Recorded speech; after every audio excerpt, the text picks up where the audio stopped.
First thing I remember thinking when I pulled into my parents' driveway that Sunday was how strange it felt to be nervous.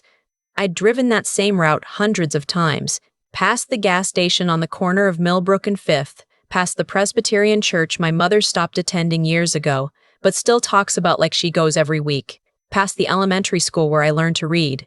I knew every crack in that pavement, and yet my hands were tighter on the steering wheel than they needed to be. I told myself I was being ridiculous. My younger brother had texted me 2 days before. Mom and Dad want everyone together this Sunday. Dinner. Be there at 4. That was it. No explanation. No context. Just that flat, matter-of-fact message that somehow felt like a summons more than an invitation. I texted back asking what the occasion was. He left me on read. Looking back now, I think some part of me already knew. The body understands things before the mind is willing to. I should give you the background because otherwise none of what happened will make sense. My name is Mara, and I am 31 years old. I am the oldest of 3 children. My brother is 27. My sister is 24. I have worked as a registered nurse for 6 years, first at a hospital in the city and then, for the last 3 years, at a clinic about 40 minutes from my parents' house in Cloverfield, Ohio. I moved back to be closer to them when my father's health started declining. That was my choice. Nobody asked me to. But I'd spent my whole life being the one who showed up, so it didn't even occur to me to do anything else. For 8 years.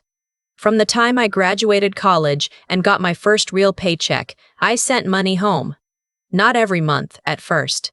It started with emergencies. My father lost his job when I was 23 and the mortgage was 3 months behind. I covered it.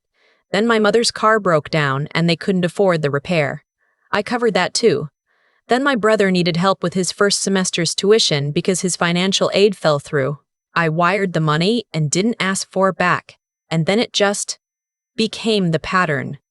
The river kept asking and I kept letting it drain me. By the time I was 28, I was sending home anywhere between $1,500 and $2,000 a month. I had calculated it once, late at night when I couldn't sleep, sitting at my kitchen table with my laptop and a cold cup of tea.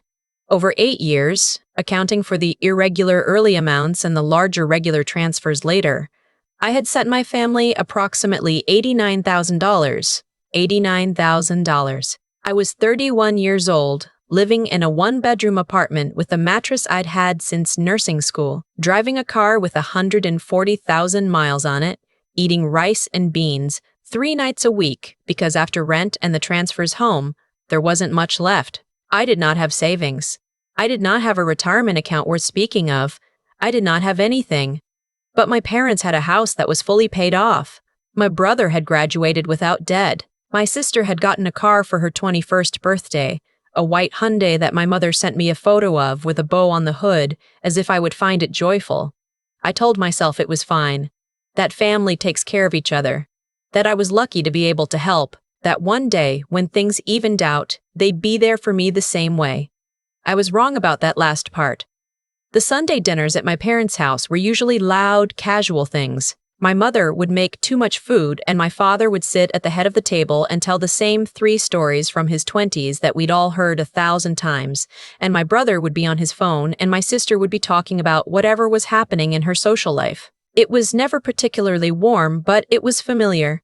It was the texture of my family. That Sunday was different the moment I walked in. The table was set too carefully. My mother had used the good dishes, the white ones with the blue border that only came out at Thanksgiving and Easter. There was a centerpiece. There were cloth napkins, folded into triangles. My father was already sitting. My brother and sister were already there. Nobody was talking. I stood in the doorway of the dining room for a moment and looked at the 4 of them and felt the air in the room press against my chest. "Mara," my mother said. "Sit down. Not hi, sweetheart. Not glad you made it. Just sit down." I sat. My mother didn't serve the food first, which she always did. Instead, she folded her hands on the table in front of her and looked at my father, and my father cleared his throat. And I watched that little ritual of theirs, that silent agreement they had worked out over 35 years of marriage, and I understood that whatever was coming had been rehearsed. "We need to talk to you about the house," my father said. I waited. We've been working with an attorney, he continued, to get our affairs in order. You know, estate planning. Making sure everything is clear before. He paused, gestured vaguely at himself. His health. Right. Anyway, we've made some decisions about the property. I looked at my mother. She was studying the centerpiece. We've decided, my father said carefully, like he was reading from something he'd memorized, to leave the house equally to your brother and your sister. The room didn't move. I heard the refrigerator hum from the kitchen. I heard a car pass outside. I heard my own heartbeat, which had gone very slow and very loud. Okay, I said. The word came out before I'd decided to say it. We wanted to tell you in person, my mother said then, finally looking at me.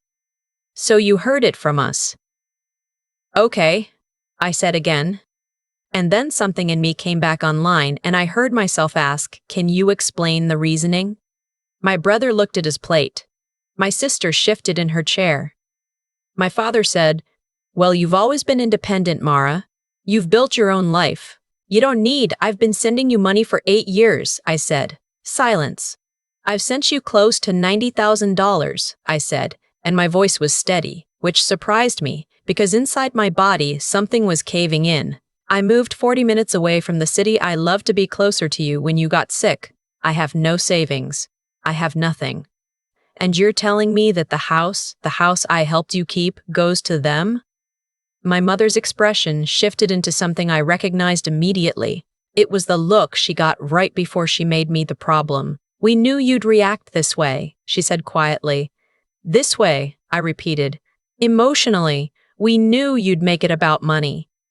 I want to tell you that I said something brilliant then, that I had the perfect response, the kind that leaves people speechless. But I didn't. I just looked at her for a long moment, and I thought about every wire transfer, every skipped vacation, every time I'd told myself next year I'll save more, and I felt something I can only describe as a key turning in a lock.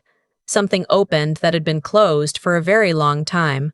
I'm not reacting emotionally, I said. I'm asking a factual question. I contributed substantially to this family's financial stability for almost a decade. I'm asking why that contribution is not being considered in your decision. What you did willingly, my father said. Yes, I said. I did. He seemed to think that settled it. There's also, my mother said, and she glanced at my brother and sister in a way that made my stomach drop, the matter of your attitude over the last few years. My attitude? You've become very difficult, Mara.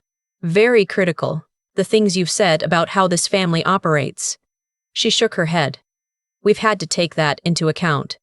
I looked at my brother. He was still looking at his plate, but there was something on his face. Not guilt exactly, but the particular expression of someone who knows they've benefited from an injustice and has decided to accept it anyway. I looked at my sister.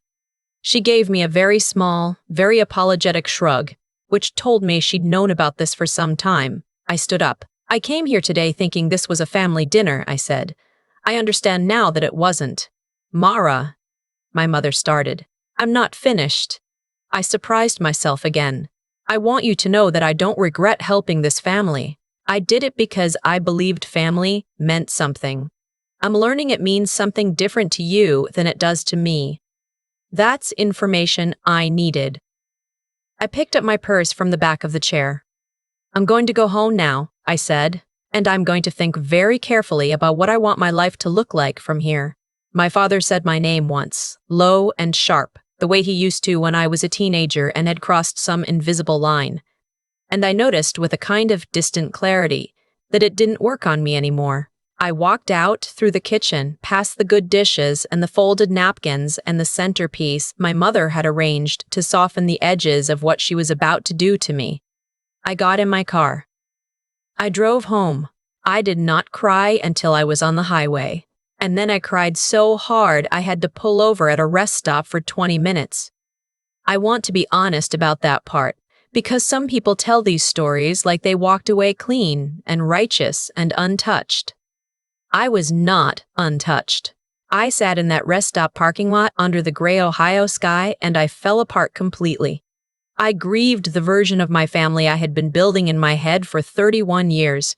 The one that was real and present and keeping track. The one that loved me in proportion to what I gave. I grieved the $89,000. I grieved my 20s. I grieved the savings account I should have had, the trip to Portugal I'd put off for 4 years, the couch I'd refused to buy myself because it felt irresponsible when my parents needed help. I sat there and I let myself feel all of it, and then I drove home and I made myself tea and I opened my laptop. The first thing I did was call a financial advisor. I'd been putting it off for 2 years. It felt like too depressing an appointment to make, given how little I had to show her. But I called and made the appointment, and I didn't allow myself to feel ashamed about the numbers.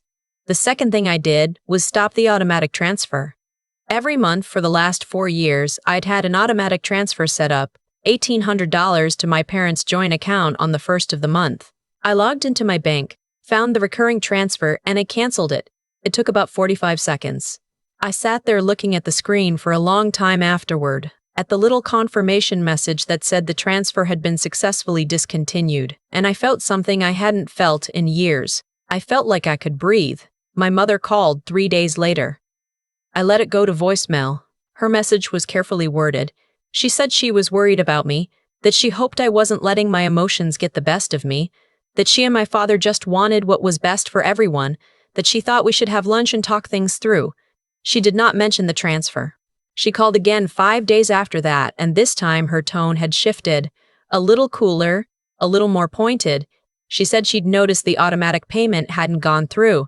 She said she was sure it was just a mistake, some kind of bank error, and could I please look into it? I texted back, "It wasn't an error. I canceled it. I need to focus on my own financial stability going forward." The response took about 4 minutes. "I can't believe you would do this to your family." I put my phone face down on my desk and went back to work. What followed over the next several weeks was something I can only describe as a campaign. Not loud or dramatic at first. My family has never been loud. They operate through pressure and implication, through the slow withdrawal of warmth and the strategic deployment of guilt. My aunt, my mother's sister, who lives in Columbus and who I've always gotten along with, called to tell me that my mother was very hurt. A cousin I'd grown up close to sent me a long message about how family always comes first. My brother texted once to say I was being selfish. Selfish. I turned that word over in my mind for days. I had given my family a sum of money that, invested properly over 8 years, could have been a down payment on my own house. I had rearranged my career and my geography around their needs. I had shown up consistently for over a decade, and when they delivered news that was, by any reasonable measure, a significant financial injustice, the act of stopping a transfer and declining to continue the arrangement was called selfish. The word had lost all meaning by the time I was done thinking about it. About 6 weeks after the Sunday dinner, my father called me. This was unusual. My father and I spoke rarely, and when we did, it was usually through my mother or about logistics. He called on a Tuesday evening, and I almost didn't pick up. But something made me. He didn't apologize. I want to be clear about that. My father is 72 years old, and I do not believe he has ever apologized to another human being in his life. But he did say something that surprised me. He said, "I know this isn't what you were expecting." I said, "No, it wasn't." He said, "Your mother and I made the decision we thought was right. I understand you see it differently." I said, "You took something I helped build and decided I had no claim to it. I don't just see that differently. I think it was wrong." A long pause. "The house is in our name," he said. "We have the right to decide." "I know that," I said. "Legally, you're right. I'm not calling a lawyer. I'm just telling you as your daughter that what you did was wrong. And I'm telling you I'm not willing to keep operating the way we've been operating." Another pause. "What does that mean?" he asked. "It means I won't be sending money anymore. It means I need to build a life that can actually support me. And it means I'd like our relationship to be something real if it's going to be anything at all." He said he had to go. He hung up. I made dinner. I ate it. I washed the dishes. I went to sleep at a reasonable hour for the first time in weeks. I'd like to tell you there was a dramatic resolution, a moment where they acknowledged what they'd done and we all came to some tearful understanding. But that's not what happened, and I've had to make peace with that. What actually happened was smaller and slower and more permanent. I started therapy in early spring. My therapist has this way of asking questions that seem simple but aren't the kind that sit with you for days. One of them was, what did you believe would happen if you stopped giving? And I sat with that question for a long time because the honest answer was, I believed they would stop loving me. Not consciously. Not as a thought I ever allowed myself to think directly. But underneath everything, that was the engine. The giving wasn't generosity. It was insurance. And the worst part was, it hadn't even worked. I rebuilt my finances slowly. The financial advisor was kind and practical and didn't make me feel stupid for being 31 with almost nothing in savings. We built a plan. I picked up extra shifts at the clinic through the summer. I opened a proper retirement account. I got on a waitlist for a larger apartment. My relationship with my family settled into something reduced and careful. I saw my parents at Thanksgiving because I decided I wasn't going to let them take that from me too. The dinner was polite. Nobody mentioned the estate plan or the money. My brother was civil. My sister hugged me when I left and held on a little too long, which I think was her way of saying she knew. I don't hate them. I've had to sit with that too because I think I expected to. It would have been easier in some ways, cleaner. But what I feel is more like grief. Grief for the family I thought I had, the one I'd been building in my imagination, alongside the real one, spending 31 years papering over the gaps. The house will go to my brother and sister when the time comes. That's real, and it's not nothing, and some nights I still do the math and feel the unfairness of it like a stone in my chest. But I've stopped sending the money. I've stopped arranging my life around their needs. And slowly enough that some days I can't even tell it's happening, I've started building something that belongs entirely to me. Last month I bought a couch. A real one, not from a Facebook marketplace, not secondhand. A couch I chose because I liked it, in a color I picked, that no one's needs had any claim on. I sat on it the afternoon it was delivered, in my quiet apartment, with a cup of tea. And I thought, this is mine. Just mine. It sounds like such a small thing. But if you've spent a decade making yourself smaller so other people could take up more space, you know it isn't small at all. You know exactly what it means. If you're carrying something like this, if you've been the one who always shows up, always gives, always stays quiet because you were taught that love has to be earned, and earning it means never saying no, I want you to hear something. You are allowed to stop, not because they deserve your anger, not because cutting people off is always the answer, not because the situation will necessarily get better, but because you cannot pour from a vessel that has been emptied for someone else for years. Because your future is a real thing that needs tending. Because the person who needed you to be the strong one all this time, the one who actually deserved that strength, was you. Drop a comment below and tell me, what was the moment you realized you'd been giving too much? I want to hear from you. And if this story found you when you needed it, share it with someone who needs it too. I've thought a lot about the word selfish since that Sunday dinner. My brother used it. My mother implied it every time she called. Even the cousin I grew up with managed to work it into his message somehow. That family comes first. That I was choosing myself over everyone else, as if those two things were the same. Here's what I figured out. The word selfish gets weaponized against people who are finally, after years of erosion, choosing not to disappear. What I did for 8 years wasn't generosity in the truest sense. Real generosity comes from a full place. You give because you have enough and you want to share it. What I was doing was something different. I was paying for love. I was buying my seat at the table, month after month, wire transfer after wire transfer, and I told myself it was family loyalty because that framing was easier to live inside. The truth. And therapy has a way of making you sit with truths you've been decorating around for years, is that I believed if I stopped giving, I would stop mattering. That belief cost me $89,000 and most of my 20s. What my parents did had consequences. Not the dramatic, immediate kind, no lightning bolt, no sudden reversal where they called me weeping and asked for forgiveness. Life rarely works that way. The consequences were quieter, a daughter who stopped showing up, a monthly transfer that no longer arrived, a relationship that contracted into something polite and careful and permanently changed. They made a decision, and that decision had a cost, and the cost is real even if they haven't fully named it yet. That's how cause and effect actually works. not as punishment handed down from somewhere above, just as the natural result of the choices we make toward each other. You treat someone like a resource long enough, and eventually the resource runs out, not out of anger, not even out of intention, just because there's nothing left.